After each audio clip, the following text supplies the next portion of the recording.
जय बीसी बीसीల ఐక్యత వర్ధిల్లాలి बीसीల ఐక్యత వర్ధిల్లాలి భారత్ మాతా కీ జై భారత్ మాతా కీ జై 42% బీసీలకు రిజర్వేషన్లు కల్పించాలని ఈ యొక్క ధర్నా కార్యక్రమానికి సభాధ్యక్షత వహిస్తున్నటువంటి ఓబీసీ రాష్ట్ర అధ్యక్షులు ఆనంద్ గౌడ్ గారికి ఈ యొక్క కార్యక్రమ ముఖ్య అతిథి పెద్దలు రాష్ట్ర భారతీయ జనతా పార్టీ అధ్యక్షులు రామచంద్రరావు గారికి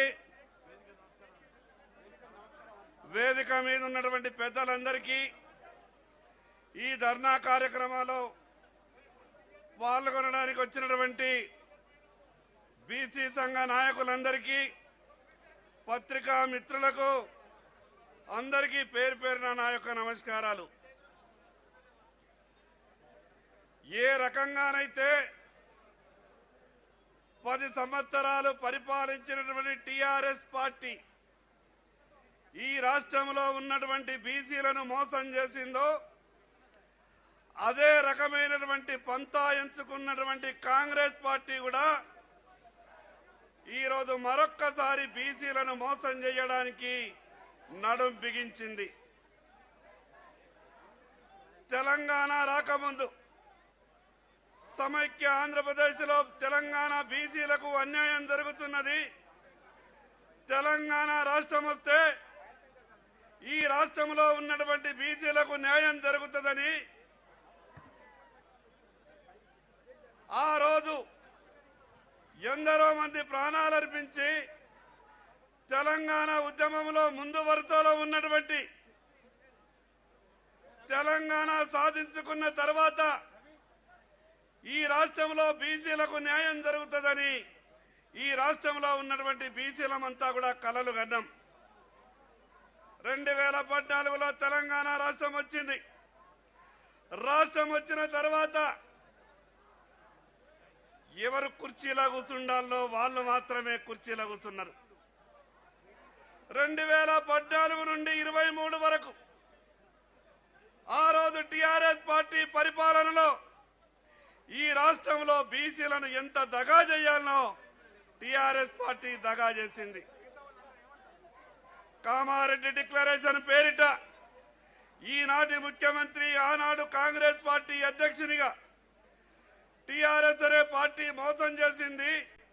ఈ రాష్ట్రంలో కాంగ్రెస్ పార్టీకి అవకాశం ఇస్తే 42% బీసీలకు రిజర్వేషన్లు ఇవ్వడం, సంవత్సరానికి 20,000 కోట్ల రూపాయలు బీసీ సప్లాన్ నిధుల పేరు మీద కేటాయించి ఖర్చు చేసే బాధ్యత, ఎక్కడ కుర్చీలు ఉన్నా 42% కుర్చీలలో బీసీలను కూర్చుండబెడతాం, అది అధికారిక కుర్చీలని చెప్పిండ్రు.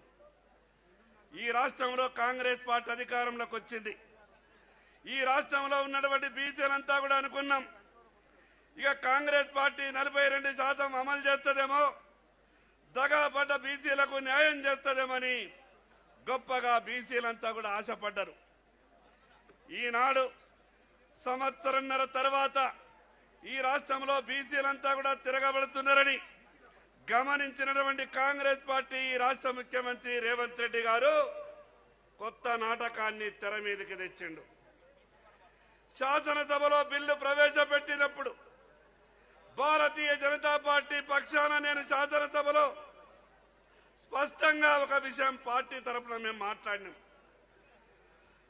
మీరు అమలు చేస్తానన్నటువంటి 42% ఖచ్చితంగా ఈ రాష్ట్రంలో బీసీలకు రిజర్వేషన్లు అమలు చేయాల్సిందే. కానీ అంతకన్నా ముందు మీ చిత్తశుద్ధిని చాటుకోవాలంటే, మీకు నిజంగా అమలు చేయడానికి చిత్తశుద్ధి ఉన్నది అని నమ్మాలంటే ఈ రాష్ట్ర కేబినెట్ లో 42% బీసీలకు మంత్రి పదవులు ఇవ్వాలడం. అసలు కుట్ర వేరే చేస్తున్నది కాంగ్రెస్ పార్టీ, అసలు కుట్ర వేరే చేస్తున్నారు ఈ రాష్ట్ర ముఖ్యమంత్రి గారు. బీసీల పేరు చెప్పి ఈ రోజు ఉన్న 10% రిజర్వేషన్లని ముస్లింలకు కట్టబెట్టాలనేటువంటి ఆలోచన చేస్తా ఉన్నారు.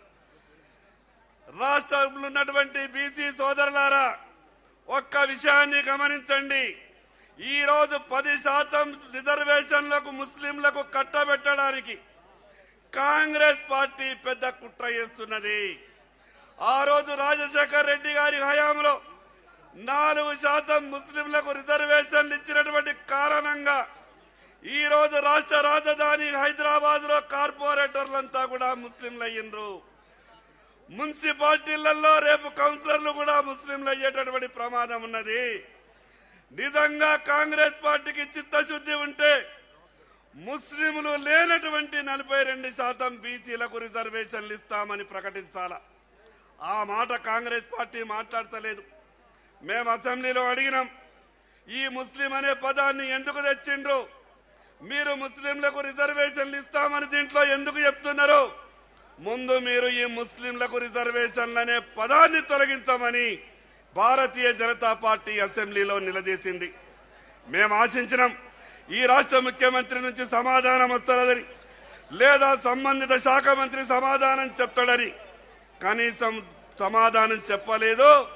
దాటవేసేటటువంటి పరిస్థితి అసెంబ్లీలో చూపించారు. మాటి మాటికి కాంగ్రెస్ పార్టీ మాట్లాడుతుంది, షెడ్యూల్ 9లో చేర్చండి, మిగతా కార్యక్రమాలు చేసే బాధ్యత మాది అంటారు. తెలంగాణ రాష్ట్ర బీసీలందరి తరఫున ఈ కాంగ్రెస్ ప్రభుత్వాన్ని, ఈ రాష్ట్ర ముఖ్యమంత్రి రేవంత్ రెడ్డి గారిని అడగదలుచుకున్నాం. అయ్యా రేవంత్ రెడ్డి గారు, నీ కేబినెట్ లో 42% బీసీలకు మంత్రి పదవులు ఇవ్వడానికి నీకు ఏ షెడ్యూల్ అడ్డం వచ్చిందో రాష్ట్ర బీసీలకు నువ్వు సమాధానం చెప్పాలా. సంవత్సరానికి 20,000 కోట్ల రూపాయలు బీసీలకు సప్లా నిధులుస్తామన్నావు కదా, ఇవ్వడానికి నీకు ఏ షెడ్యూల్ అడ్డం వచ్చిందో రాష్ట్ర బీసీలకు నువ్వు సమాధానం చెప్పాలా. ఇంతకు ముందే మా శ్రీనివాస్ అన్న చెప్పిండు, ఎంబీసీలకు 1,500 కోట్ల రూపాయలు కేటాయించారు బడ్జెట్ లో గత ప్రభుత్వం. 1,500 కోట్ల రూపాయలు కేటాయించి దాంట్లో 15 రూపాయలు కూడా ఎంబీసీలకు ఖర్చు చేయకుండా ఆ రోజు టీఆర్ఎస్ పార్టీ మోసం చేసింది. ఈ రోజు బీసీలను మోసం చేయడానికే ముస్లింలకు రిజర్వేషన్లు ఇవ్వడానికి ఈ రోజు 42% ఇవ్వడం చేతగాక ఎట్లా అమలు చేయాలో వాళ్లకు అర్థం కాక ఈ రోజు మాట్లాడుతున్నటువంటి మాటలన్నీ కూడా తెలంగాణ రాష్ట్రంలో ఉన్నటువంటి బీసీలంతా కూడా అర్థం చేసుకుంటా ఉన్నారు. గతంలో ఈ మాదిరిగానే కాంగ్రెస్ పార్టీ ఏ రకంగానైతే మోసం చేస్తున్నదో టీఆర్ఎస్ పార్టీ కూడా గట్లనే మోసం చేసింది. హైదరాబాద్ లో ఆత్మగౌరవ భవనాలను స్థలాలు ఇస్తామని చెప్పిండ్రు, జిల్లాలలో మీటింగ్లు పెట్టిండ్రు. ఏం మాట్లాడినో తెలుసా? ఆ రోజు ఎన్ని రోజులయ్యా మీరు జిల్లాలలో ఉంటారు, హైదరాబాద్ కు రండి, రాష్ట్ర రాజధానిలో మీకు ఆత్మగౌరవ భవనాలు ఇస్తాం, మీరు హైదరాబాద్ చూడరానంటే ఆ రోజు అనుకున్నాం నిజంగా టీఆర్ఎస్ పార్టీ బీసీలకు ఏమన్నా మంచి చేస్తుందేమో అని. హైదరాబాద్ లో ఆత్మగౌరవ భవనాలని చెప్పి హైదరాబాద్ కు 70-80 కిలోమీటర్ల దూరంలో ఇచ్చి ఈ రోజు ఆ ఆత్మగౌరవ భవనాల స్థలాలు శ్మశాన వాటికల కన్నా అన్యాయంగా ఈ రోజు ఆత్మగౌరవ భవనాలు ఉన్నాయి. ఈ రకంగా ఒక పక్క టీఆర్ఎస్ పార్టీ, మరో పక్క కాంగ్రెస్ పార్టీ ఈ రకంగా మోసం చేస్తున్నటువంటి విషయాన్ని తెలంగాణ రాష్ట్ర బీసీలంతా కూడా గమనిస్తా ఉన్నారు. నిజంగా మీకు అమలు చేయాలన్నటువంటి ఆలోచననే ఉంటే, నిజంగా మీకు బీసీల మీద ప్రేమనే ఉంటే ఈ రాష్ట్రంలో ఉన్నటువంటి మంత్రులలో సగం మంత్రుల ముందు బీసీలకు ఇవ్వాలా. మరి అదే విధంగా కార్పొరేషన్లు మొన్ననే భర్తీ చేసిండ్రు, ఎక్కడ ఇచ్చిండ్రు? లేరా మీకు కళ్ళకు కనిపించలేదా? బీసీలు ఎవరికి కార్పొరేషన్లు ఇచ్చిండ్రు? 42% ఇచ్చిండ్రా? ఈ రకంగా మోసం చేస్తున్నటువంటి కాంగ్రెస్ పార్టీ నైజాన్ని రాష్ట్ర బీసీలంతా కూడా గమనిస్తా ఉన్నారు.